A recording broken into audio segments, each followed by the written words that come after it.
Carta del apóstol Pablo a Tito, capítulo 1, versos 1 al 4. Dice la palabra del Señor: Pablo, siervo de Dios y apóstol de Jesucristo, conforme a la fe de los escogidos de Dios y el conocimiento de la verdad que es según la piedad, en la esperanza de la vida eterna, la cual Dios, que no miente, prometió desde antes del principio de los siglos, y a su debido tiempo manifestó su palabra por medio de la predicación que me fue encomendada por mandato de Dios nuestro Salvador. A Tito, verdadero hijo en la común fe, gracia, misericordia y paz de Dios Padre y del Señor Jesucristo nuestro Salvador. Hermanos, vamos luego de haber hecho una introducción general de la carta del apóstol Pablo a Tito, vamos a iniciar con los primeros versos en la mañana de hoy.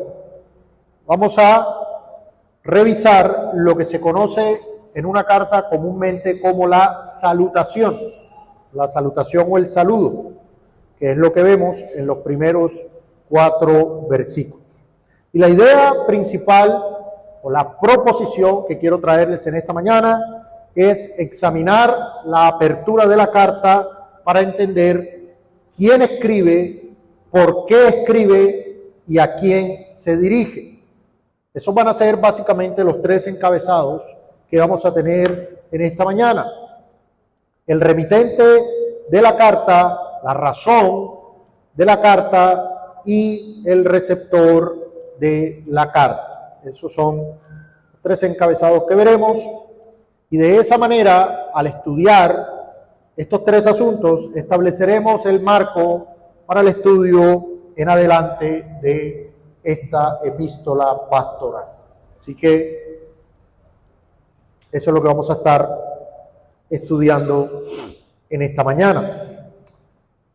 Las salutaciones en las epístolas del Nuevo Testamento, una epístola es una carta, las salutaciones en las epístolas del Nuevo Testamento no son simples saludos formales o triviales como los saludos a los que nosotros estamos acostumbrados.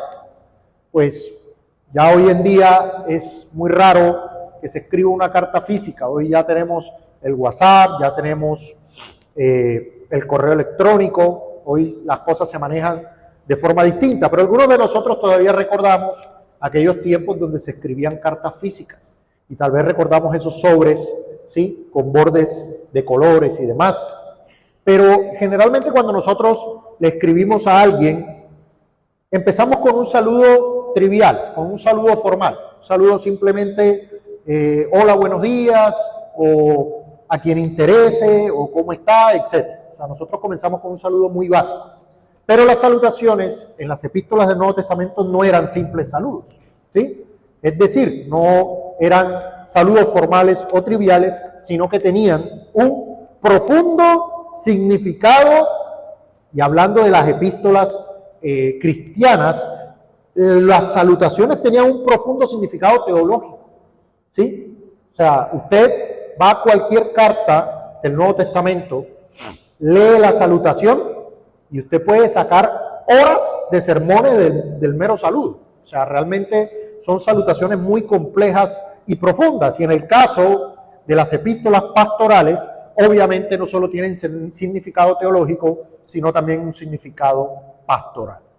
Estas aperturas no solo introducían al remitente y al destinatario, sino que además establecían de entrada el tono espiritual de la carta y a menudo anticipaban temas clave que serían desarrollados en la misma.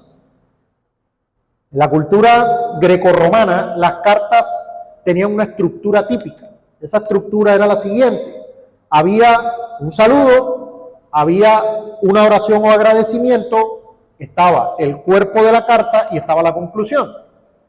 Y el apóstol Pablo y otros autores tomaron esa estructura común y la usaron propiamente, pero le impregnaron un contenido espiritual y cristocéntrico. Los elementos típicos de una salutación o del saludo de estas cartas en la cultura greco-romana y las que encontramos en el Nuevo Testamento, esos elementos son los siguientes. Había un remitente, ¿sí? El autor usualmente se presentaba primero. Luego teníamos el destinatario o los destinatarios, a veces se le escribía a los santos, a una iglesia, o se le escribía a una persona, ¿sí? Después del autor se mencionaba a los destinatarios, y generalmente en las cartas del Nuevo Testamento encontramos una bendición. El asunto es que no es una bendición cualquiera, son bendiciones complejas, ricas en significado doctrinal. Entonces, un aspecto único en las salutaciones cristianas es la inclusión de bendiciones. Por ejemplo, usted lee gracia y paz, y uno piensa que gracia y paz es algo sencillo, pero en realidad es algo muy profundo. ¿Por qué? Pues porque la gracia se refiere al favor inmerecido de Dios, y esta paz que se menciona aquí no es como la paz total o la falsa paz que se enseñan hoy en día, sino que se refiere a la reconciliación y bienestar que proviene de vivir bajo la gracia. Entonces, por eso siempre se presentan conectadas, gracia y paz. Entonces, estas bendiciones, de hecho, no son simples deseos, ¿sí? Sino que representan realidades espirituales que los creyentes reciben a través de su relación con Cristo. O sea, no era simplemente gracia y paz posible, tal vez no, gracia y paz es una realidad espiritual para quien recibe la carta. Entonces, esta salutación que vamos a estar estudiando en Tito, capítulo 1, versos 1 al 4, es fundamental para comprender el contexto y el propósito de la carta. Así que vamos con nuestro primer punto, que sería el remitente de la carta. Y alguno dirá, fácil, el apóstol Pablo. Fin del primer punto.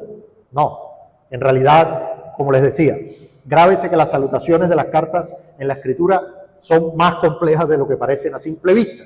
Entonces, ciertamente, el remitente de la carta es el apóstol Pablo. Pero el apóstol Pablo se identifica de una manera particular. Se da unas autodesignaciones que son muy importantes para entender la carta. En primer lugar, se identifica como siervo de Dios. Y en segundo lugar, se identifica como apóstol de Jesucristo. Es poner unas credenciales de entrada que le dan peso a lo que viene. Siervo de Dios y apóstol de Jesucristo. Eso lo vemos ahí claramente en el verso 1. Entonces, esta autodesignación es significativa en varios aspectos. En primer lugar, revisemos qué significa identificarse como un siervo de Dios. ¿Se ha visto comúnmente esta expresión, no? No, ese es un siervo de Dios y el siervo de Dios, y a veces entre hermanos uno habla y dice siervo, ¿sí? Pero en realidad, ¿qué significa? ¿Por qué Pablo se identifica como siervo? Bueno, en realidad la palabra griega usada aquí como siervo es la palabra doulos, que significa esclavo. O sea, en realidad esta palabra es más fuerte que nuestra palabra castellana siervo. ¿Por qué? Porque un siervo, digamos, de alguna manera tiene cierta libertad, cierta capacidad de toma de decisiones, pero un esclavo no tiene ninguna capacidad ni ninguna libertad, sino que se sujeta completamente a la voluntad y a las directrices que le da su amo. Esa era la connotación de la palabra esclavo. Entonces Pablo básicamente está diciendo, Pablo, esclavo de Dios. Esto expresa una plena sumisión, plena, absoluta sumisión y obediencia a Dios. Este título enfatiza no solo la humildad y la entrega de Pablo, sino que también lo vincula con la tradición del Antiguo Testamento, donde los grandes hombres de Dios, como Moisés, como Josué, como David, también se les llamaba siervos de Dios. ¿Sí? O sea, Pablo no apareció en el vacío. Pablo viene de una línea de hombres que Dios ha llamado, había escogido para servirle. Entonces, Pablo al asumir este título indica que su ministerio no es una obra personal, sino una misión bajo la dirección de Dios mismo. ¿Sí? Si yo me presento y digo, vengo en mi propio nombre, es una cosa, pero si yo me presento y digo, no, yo soy un esclavo de otro, pues ya tiene otra connotación. ¿Sí? En Éxodo capítulo 14, verso 31, por ejemplo, hablando de Moisés, dice lo siguiente: y vio Israel aquel grande hecho que Jehová ejecutó contra los egipcios, y el pueblo temió a Jehová y creyeron a Jehová y a Moisés su siervo. O sea, Moisés era siervo de Jehová. ¿Sí? Entonces, esto es muy importante y lo podemos conectar un poco, por ejemplo, con el asunto que estábamos estudiando del ministerio pastoral. Realmente un pastor es un siervo de Dios. Él no viene en su propio nombre, él no tiene sus propias directrices, él no puede enseñorearse de la iglesia, sino que él es un siervo de Dios, él es un esclavo de Cristo. Él hace lo que su amo manda. ¿Sí? Eso debería ser realmente un pastor. Pero lo que en la realidad vemos es que hay siervos de su propio vientre, hay siervos de sí mismos. ¿Sí? En realidad no sirven sino a sus propios intereses, no son realmente siervos del Señor. Pero la segunda designación que Pablo hace de sí mismo es todavía más diciente, y es que él se identifica como un apóstol de Jesucristo. Pablo se identifica como un apóstol de Jesucristo, y esto resalta su autoridad y su llamado particular como un mensajero enviado directamente por Cristo. Ser un apóstol, y yo les explicaba esto domingos anteriores, una cosa es un apóstol con A mayúscula, hablando del ministerio u oficio apostólico, que solamente perteneció a los que el Señor directamente comisionó, y otra cosa es un enviado, digamos que no es oficial. Pero me gusta mucho la ilustración que ponía el pastor Sam Waldron. Sam Waldron decía, ser un apóstol de Jesucristo era como ser un representante legal. ¿Usted ha visto esa figura de un poder? ¿Sí? O sea, una persona le da un poder y usted va y firma y hace todo tal cual, facultado, como si fuera la persona misma. Bueno, los apóstoles, con A mayúscula, los designados por el Señor Jesús, eran o tenían un poder dado por Él.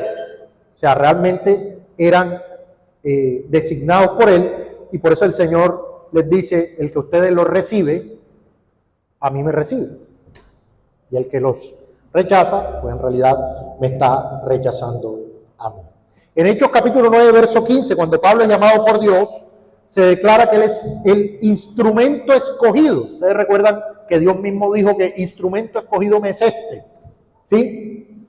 Para llevar el evangelio a los gentiles, a reyes y a los hijos de Israel. Entonces este título subraya que su mensaje, que su misión tenían el respaldo divino. No predica Pablo sus propias ideas, sino la enseñanza recibida de Cristo.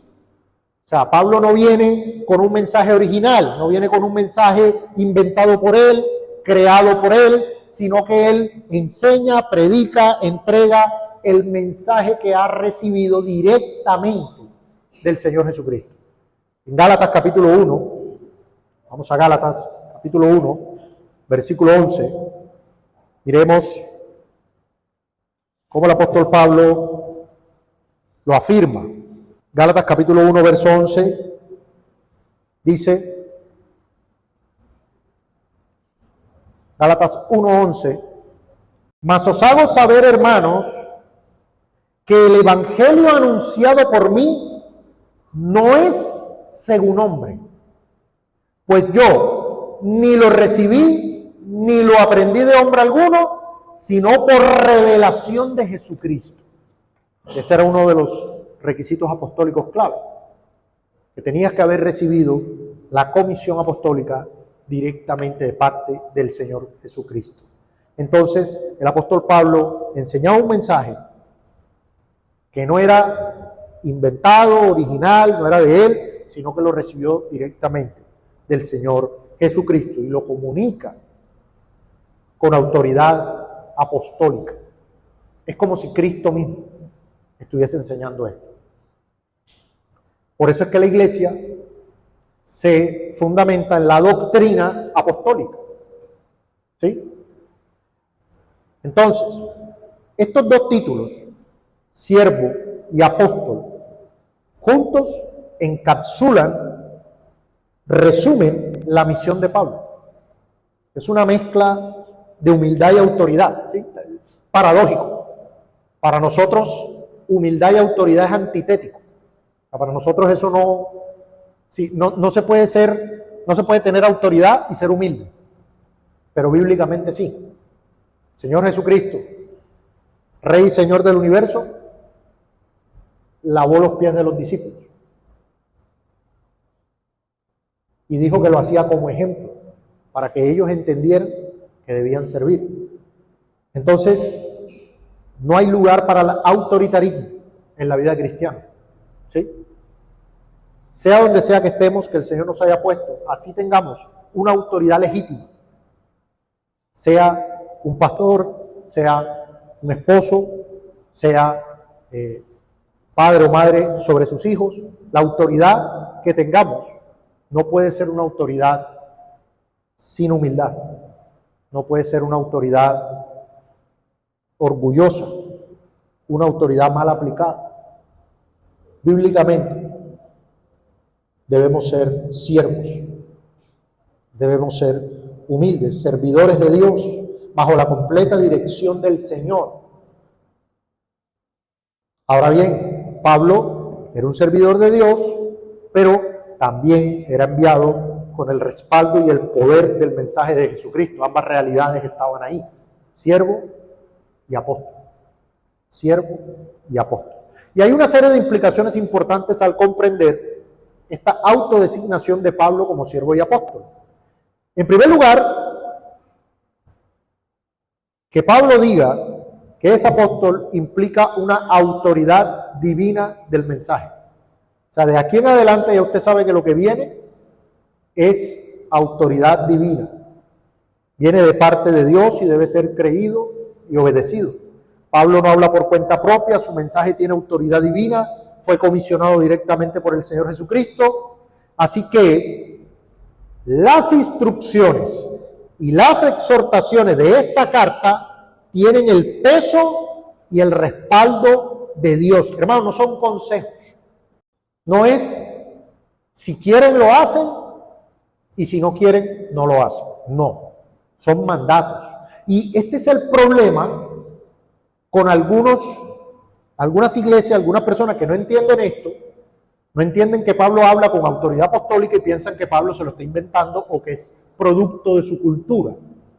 Por ejemplo, cuando Pablo le escribe a Timoteo, su primera carta, le dice, mire, yo no permito que la mujer ejerza autoridad ni que enseñe en la iglesia.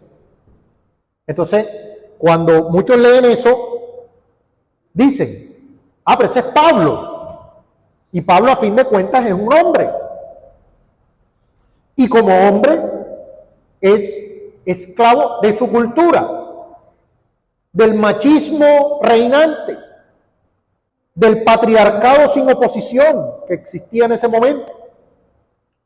Decían los fariseos y los saduceos, nunca hables demasiado con ninguna mujer, ni con tu esposa.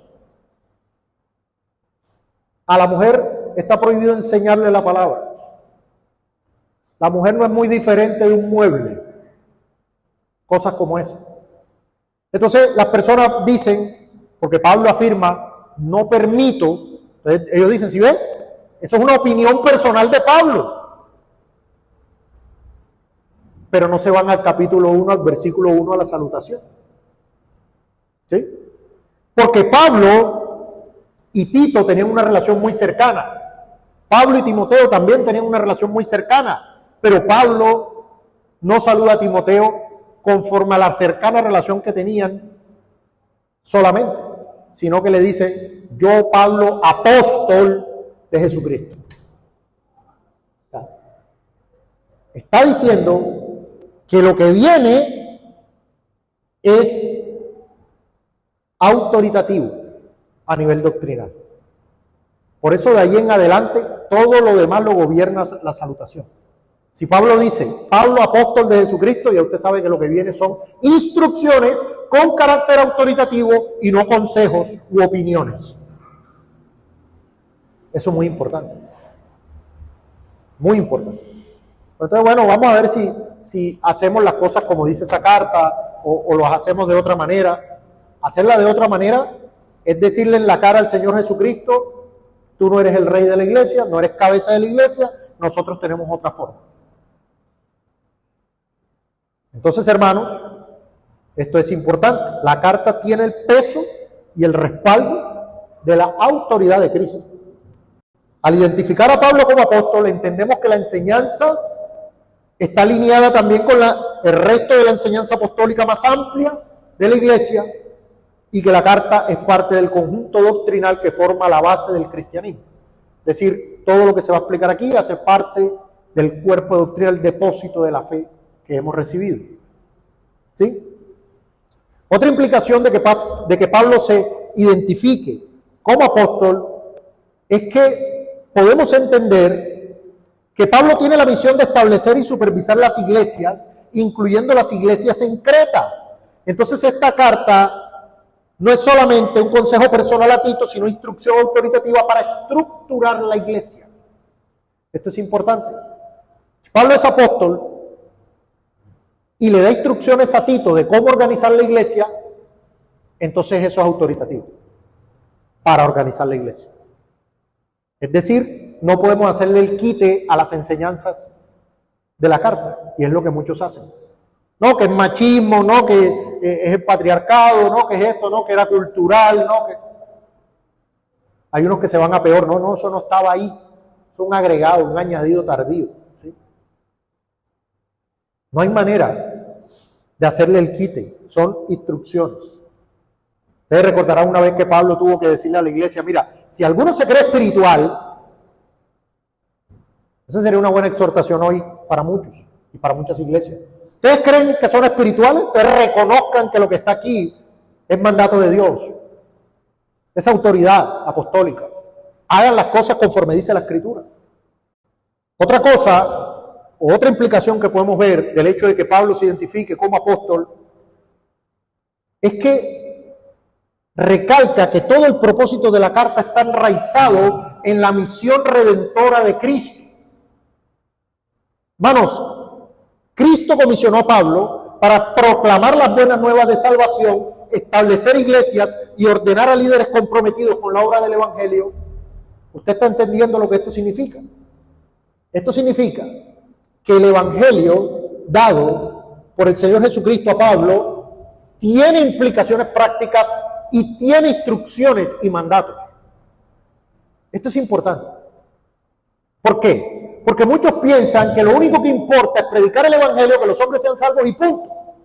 De ahí en adelante que hagan lo que quieran, que las iglesias se organicen como quieran, que los pastores se elijan como sea, que las relaciones internas de la iglesia, no sé, como se les ocurra.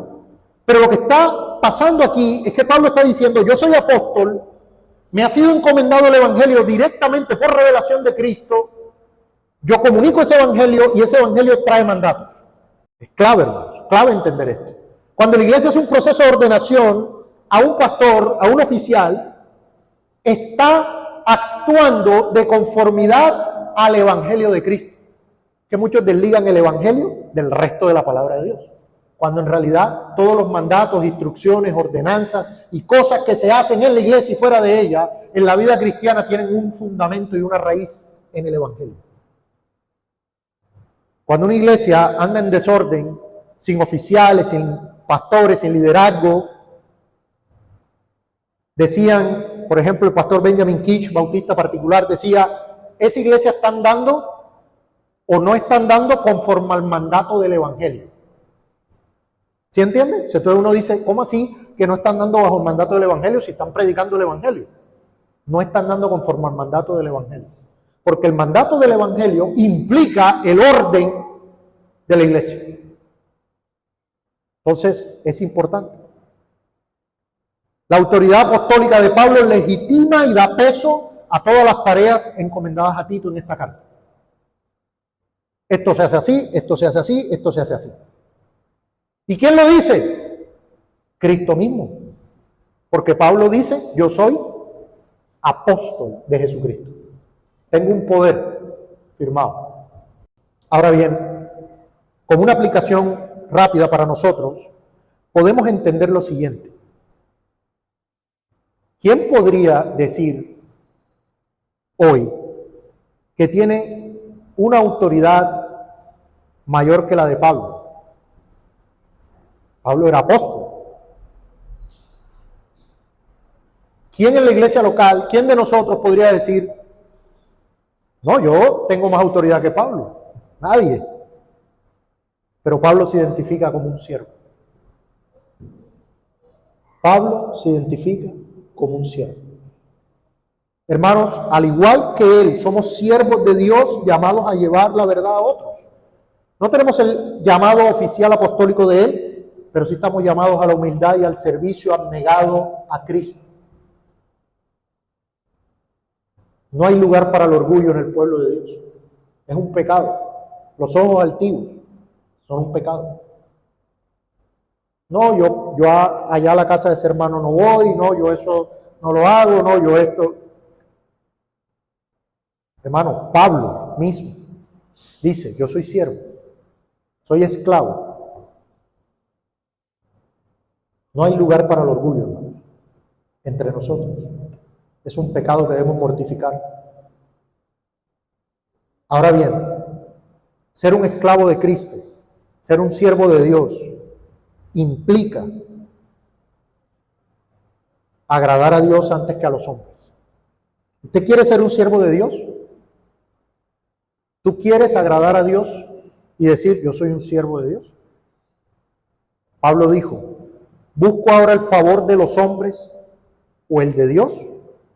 ¿O trato de agradar a los hombres? Pues si todavía agradara a los hombres, no sería siervo de Cristo.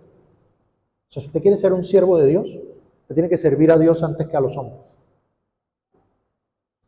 Y los hombres te van a atacar y te van a criticar, que está yendo a la iglesia, que ahora te volviste un aleluyo y demás, etcétera. Pero usted debe importarle primeramente servir a Dios antes que a los hombres.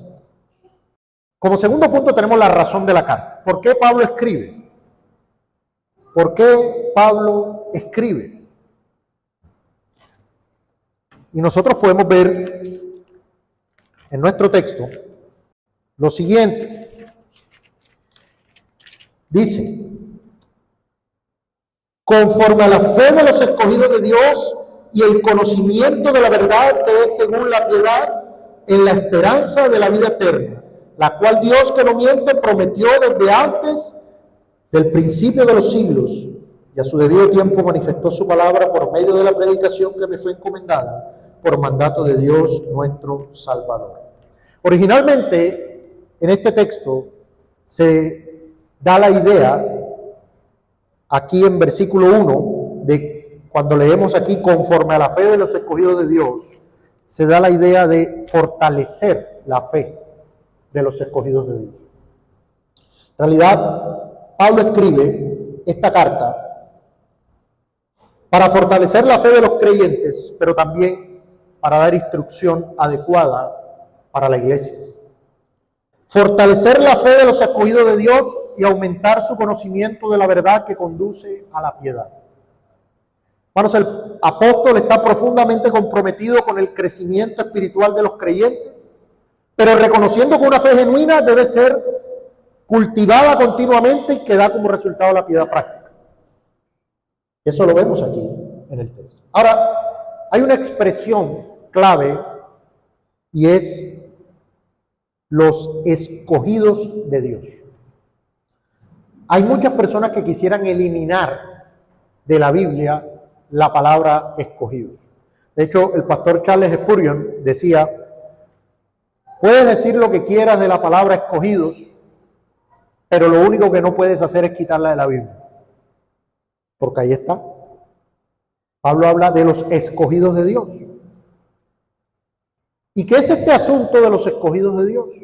Bueno, el concepto de la elección de los creyentes se refiere a la enseñanza bíblica de que Dios, en su soberanía y en su gracia, ha escogido a algunas personas para ser salvas desde antes de la creación del mundo. Y que esto no ha sido por mérito propio, sino según su propósito y según su buena voluntad.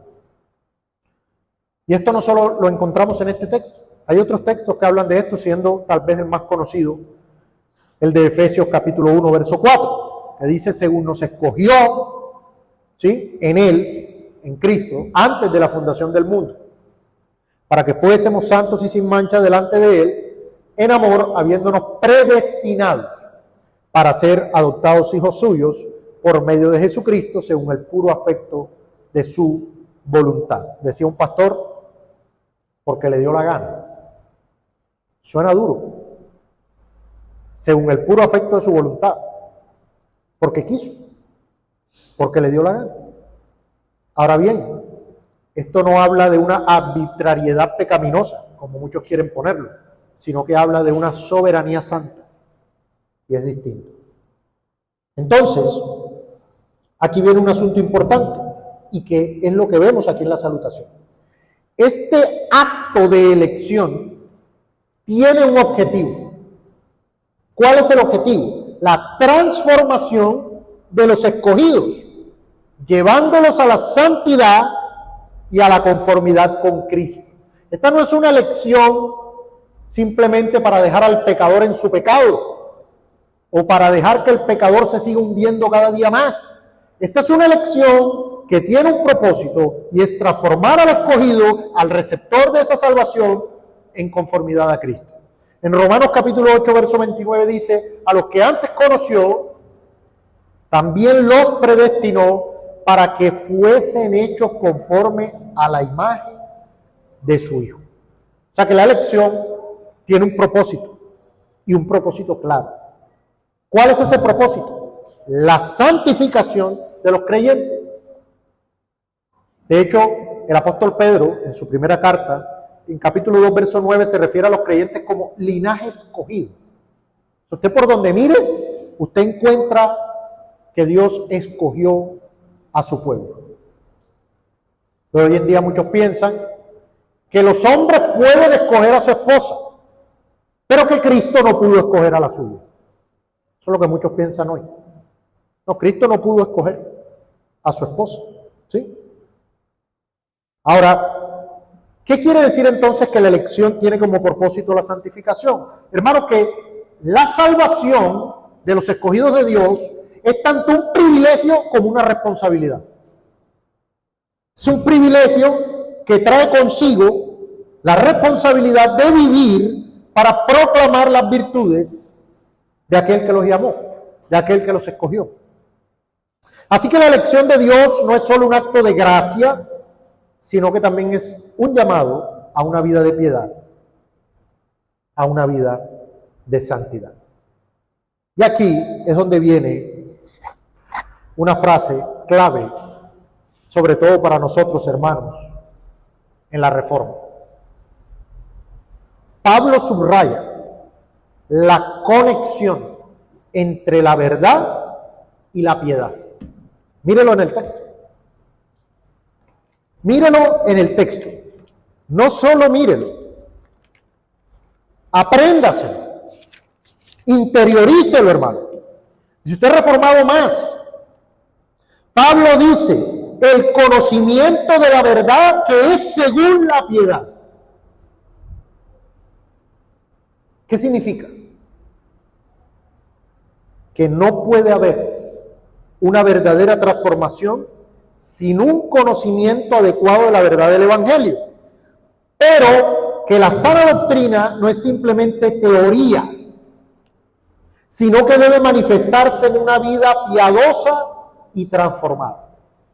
Permítame ilustrar con un ejemplo bíblico. No había nadie en tiempos del Señor Jesús más ortodoxo que un fariseo. Ellos tenían la verdad, tenían la escritura, la verdad, la leían, la enseñaban, la escudriñaban, hablando en cuanto al conocimiento, ellos eran lo más elevado que existía.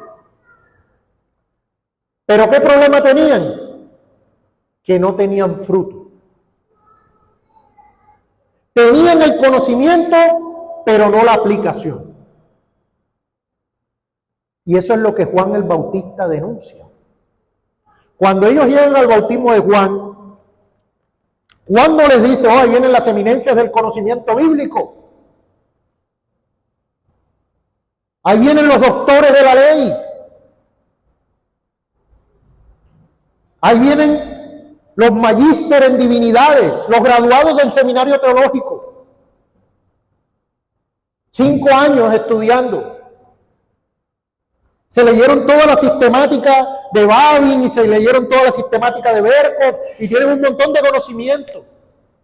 Tienen la verdad.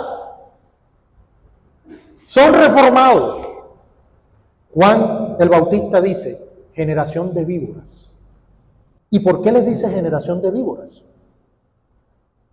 Es porque Juan era muy antipático. Les dice generación de víboras porque ellos predicaban y no aplicaban. No tenían fruto. Dice, mire, el que viene después de mí ya tiene el hacha lista. Y todo árbol que no da fruto va al infierno. Así de sencillo, de simple. Si usted tiene conocimiento, no importa qué tanto conocimiento tenga, no importa qué tanta teología tenga en su cabeza, si usted no tiene fruto, si usted no tiene piedad práctica, si usted no está andando guardando los mandamientos del Señor, usted no es un cristiano. Y en la Reforma muchos piensan que agradar a Dios solo está en la ortodoxia del conocimiento. Pero Pablo habla de una verdad que es conforme a la piedad. En 1 Timoteo, escribiéndole ya no a Tito, sino a Timoteo, en capítulo 6, verso 3, dice, si alguno enseña otra cosa y no se conforma a las sanas palabras de nuestro Señor Jesucristo, ahí vemos claramente, la verdad es importante. La doctrina es importante. La doctrina bíblica, la ortodoxia, es importante. Porque si alguno enseña otra cosa y no se conforma a las sanas palabras de nuestro Señor Jesucristo. ¿Pero qué dice? Y a la doctrina que es conforme a la piedad. La misma idea. La misma idea. ¿Qué le dice Juan el Bautista a los fariseos? Dejen de decir que son hijos de Abraham. ¿Dónde radicaba la confianza de estos hombres? En su conocimiento y en su linaje físico. ¿Sabe qué dice de ellos el Señor Jesucristo? Vendrán muchos de oriente y de occidente y se sentarán con Abraham, con Isaac, con Jacob, pero los hijos del reino serán echados fuera. Hermanos, tú no te puedes confiar en tus credenciales denominacionales, que soy bautista reformado. Yo antes era pentecostal y estaba ya en el error, pero ahora soy bautista reformado. Ahora conozco la verdad. Eso está bien, la verdad es importante. Pero lo que está diciendo aquí Pablo a Tito y a Timoteo se lo dijo también, es que esa verdad de los escogidos de Dios, sí, la elección, yo soy un escogido, pero esa verdad es conforme a la piedad. La verdad del Evangelio debe conducir a una conducta que refleje la vida nueva en Cristo,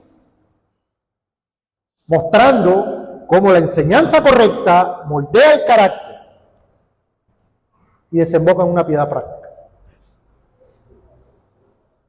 Usted puede recitar la confesión de fe, pero en realidad es cómo vive. ¿Dónde está el fruto? De hecho, esa es la implicación en Efesios 4:21. Mire cómo lo dice en Efesios 4:21. Si en verdad lo habéis oído y habéis sido por él enseñados conforme a la verdad que está en Jesús, ahí tenemos la verdad. Si ustedes han oído, si ustedes han sido enseñados conforme a esa verdad, en cuanto a la pasada manera de vivir, despojado del viejo hombre que está viciado. ¿Sí lo nota? Ahí está la conexión. Ustedes de verdad tienen la verdad. Si ustedes de verdad han sido enseñados por el Señor Jesús, despójense de la vieja manera. Despójense de ese viejo hombre que está viciado conforme a los deseos engañosos y renovados en el espíritu de vuestra mente. Y vestidos del nuevo hombre, creado según Dios en la justicia y santidad de la verdad. Estas son dos cosas que no se separan. La verdad y la piedad. La verdad y la santidad. Hermanos, si en la Reforma adolecemos mucho de la comprensión de esta realidad. No creas que solo, ojo con la palabra que estoy usando, que solo por conocer la verdad bíblica ya estás andando bien y estás agradando a Dios. No es solo por conocer la verdad bíblica. Puedes conocer la verdad bíblica, pero eso desemboca en una piedad práctica. El equivalente de dejen de decir que son hijos de Abraham, es decir, dejen de decir que son presbiterianos, bautistas reformados, dejen de decir que son confesionales y los cánones de Dor y esto y lo otro, sino haced frutos dignos de arrepentimiento. Haced frutos dignos de arrepentimiento. Decía Juan Calvino en sus instituciones, toda verdadera teología es práctica. Mira cómo lo dijo Calvino. Pues la doctrina del Evangelio no es un conocimiento muerto. No es un conocimiento muerto y vacío. Y nosotros muchas veces estamos llenos de conocimiento muerto. Sino una doctrina viva que moldea el corazón para la obediencia. El pastor anglicano Juan Carlos Ray le escribió: la sana doctrina y una vida santa siempre deben ir de la mano. Ojo con esto, la sana doctrina y una vida santa siempre deben ir de la mano. No hay verdadera teología sin santidad, ni verdadera santidad sin doctrina bíblica. No hay verdadera teología sin santidad. Y no hay verdadera santidad sin doctrina bíblica. ¿Sí? Por un lado tienes el moralismo vacío y por otro lado tienes el conocimiento muerto. Entonces, ¿cómo aplicamos esto? Hermanos, una primera aplicación es que la verdad debe llevarnos a aplicarlo en nuestra vida. Permítame poner un ejemplo para ilustrar. Creer en la verdad de Dios debería afectar la manera como tomamos decisiones en la vida diaria. ¿Sí? O sea, si usted cree o dice creer en la verdad y eso no afecta a lo que usted hace, pues usted lo que tiene es conocimiento muerto. ¿Ya? Supongamos que hay una situación puntual en donde cometiendo un pecado o mintiendo, usted puede beneficiarse de alguna manera, financieramente, de alguna forma. ¿Sí?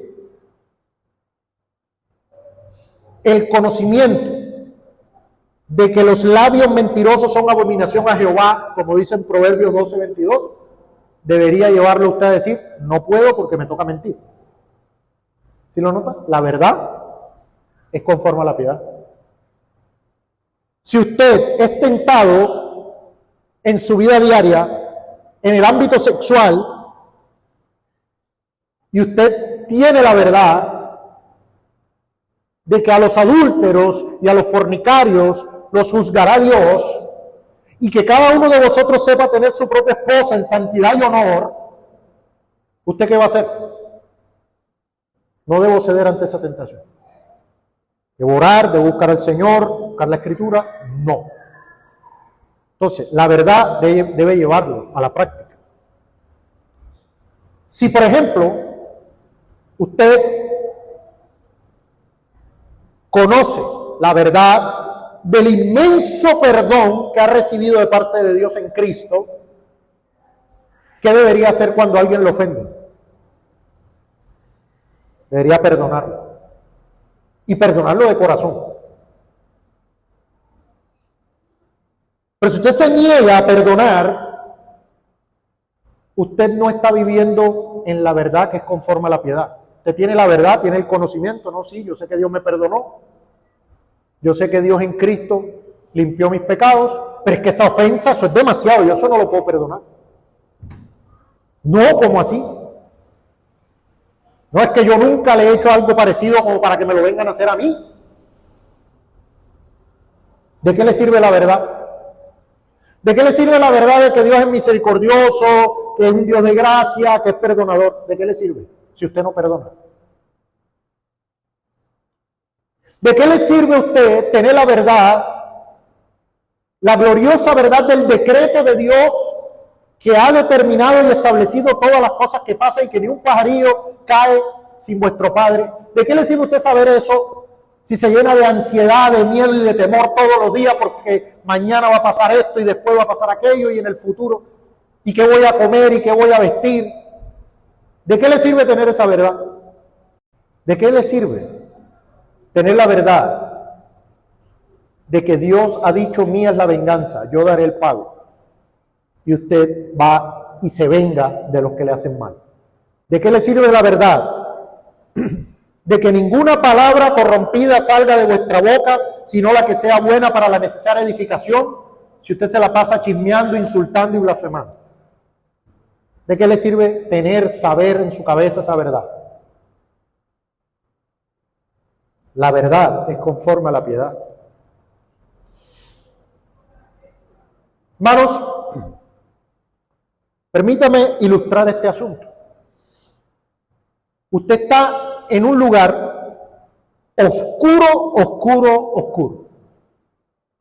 Las tinieblas son densas. Usted no ve absolutamente nada. Y de repente, alguien le da una lámpara. Y usted comienza a andar en esa oscuridad, pero nunca prende la lámpara. ¿Qué le va a pasar? Se va a tropezar, se va a caer, no va a encontrar la manera y no va a llegar al destino. Bueno, eso es exactamente lo que pasa cuando usted conoce la verdad de Dios, pero no la aplica. Usted tiene la lámpara apagada. Te anda sin la lámpara. Si usted enciende la lámpara lo guía, lo lleva por caminos rectos. Bueno, la verdad le lleva a vivir una vida piadosa. Eso es lo que dice el Salmo 119, lámpara es a mis pies tu palabra y lumbrera a mi camino. La verdad debe llevarlo a andar por el camino correcto.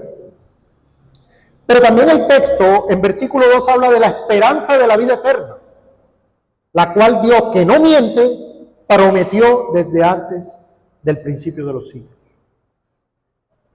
Y aquí Pablo lo que hace es señalar un hecho crucial. La promesa de la vida eterna que proviene directamente de Dios. ¿Usted había pensado en esto? ¿Se ha detenido últimamente a meditar en eso? En que Pablo agrega aquí que Dios, que no miente, ha prometido esta vida eterna. ¿Ha pensado en eso? En que no hay manera en que usted no disfrute de esa bendición en Cristo. Bueno, la vida eterna es un pilar fundamental en la fe cristiana. Y esa vida eterna se basa en el carácter inmutable y fiel de Dios. Imagínense que la vida eterna dependiera de nosotros. ¿Usted se imagina eso? Los seres humanos prometemos cosas y fallamos constantemente. Pero Dios nunca puede mentir. ¿Usted recuerda el texto famoso en Números 23, 19? Dios no es hombre, ¿para qué? Para que mienta. Ni hijo de hombre para que se arrepienta. ¿Acaso dice y no hace? ¿O promete y no cumple? Es una pregunta retórica. Entonces Pablo en la salutación destaca que la promesa de la vida eterna no es algo que surgió de repente o que Dios lo improvisó. Lo que dice Pablo es que Dios prometió desde antes del principio de los siglos. Esto nos muestra la soberanía, el propósito eterno de Dios, quien desde la eternidad ya había planeado nuestra salvación. Y podemos descansar, hermanos, en esa esperanza. No es algo pasajero o temporal. Mire, muchos tienen la vida eterna temporal. ¿Sí? Hay hermanos incluso que creen que la vida eterna no es eterna, sino que es temporal, porque usted la tiene y ya no la tiene. Entonces no es eterna. Dios no miente. La esperanza de la vida eterna es más que una expectativa futura, es una realidad, hermanos. Y es una realidad que debe sostenernos. Nosotros deberíamos poder descansar en esa esperanza, ¿sí? No es una aspiración incierta la vida eterna. Es una seguridad basada en ¿qué? En la promesa de Dios. Cuando nosotros no confiamos en las promesas divinas, es porque estamos fallando en crecer en nuestro conocimiento de Dios. Cuando un niño pequeño, el papá le hace una promesa, el niño la cree y la exige. Pero a medida que el padre no va cumpliendo las promesas, ¿qué pasa con el niño? Ya con el tiempo ya no cree. ¿Sí? Va pasando el tiempo, ¿no? Mi papá es más. ¿Sí? Pero ¿qué pasa? Que Dios que prometió nunca miente. Entonces, si nosotros perseverásemos en el conocimiento de Dios y supiéramos, profundizáramos en Él, tuviéramos más confianza en sus promesas. ¿Sí? De hecho, esta esperanza de la vida eterna, el escritor de Hebreos dice que es un ancla. ¿Sabe qué es un ancla? Un ancla de los barcos que evita que el barco sea arrastrado por la tormenta, por los vientos, por la corriente. Bueno, el autor de Hebreos dice que la vida eterna es un ancla, la cual tenemos como segura y firme ancla del alma. ¿Sí lo nota? Nosotros constantemente estamos moviendo, porque no descansamos en esta esperanza. Romanos 8:18 dice, pues tengo por cierto que las aflicciones del tiempo presente no son comparables con la gloria venidera que en nosotros ha de manifestarse. ¿Sí lo nota cómo esa esperanza, ¿sí?, nos ayuda a afrontar las aflicciones presentes? Esa esperanza nos ayuda a vivir con valentía, a perseverar, a confiar en la fidelidad de Dios. Finalmente, tenemos el receptor de la carta, Tito, verdadero hijo en la fe común, dice el texto. Y esta expresión lo que destaca es la cercanía y la confianza que Pablo y Tito tenían.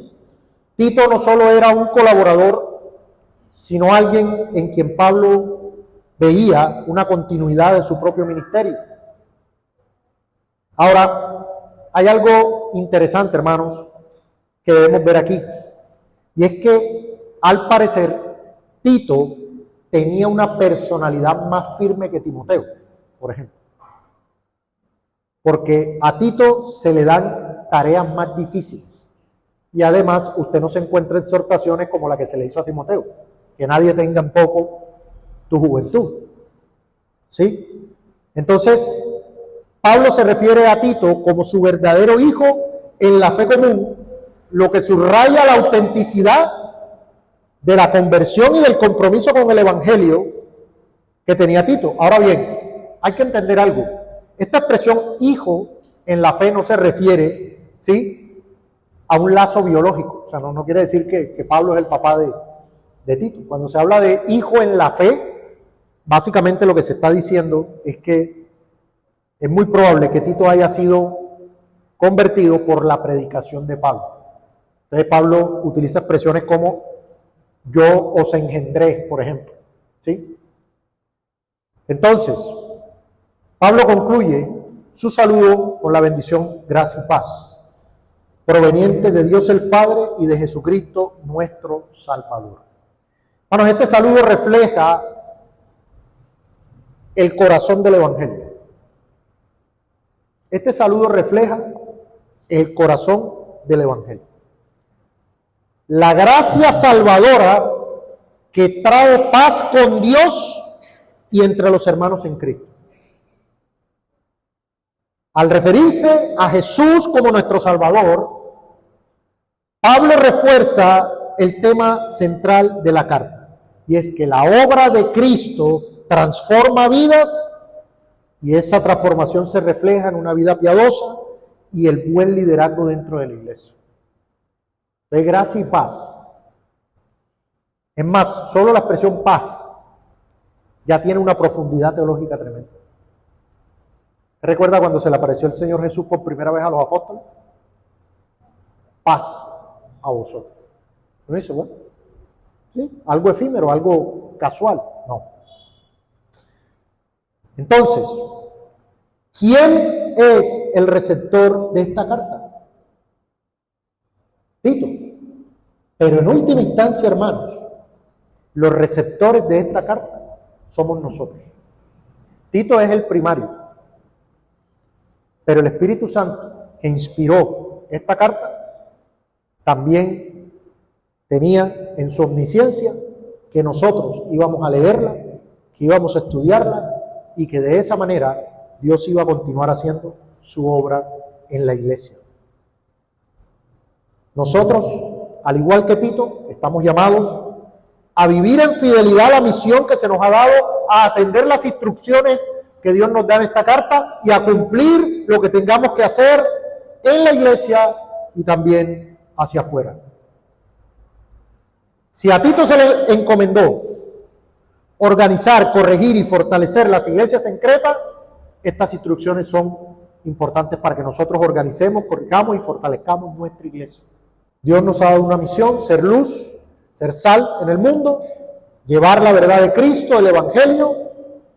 Así que debemos tener la disposición para atender estas instrucciones, para tener este respaldo de la Escritura y poder hacer nuestra misión.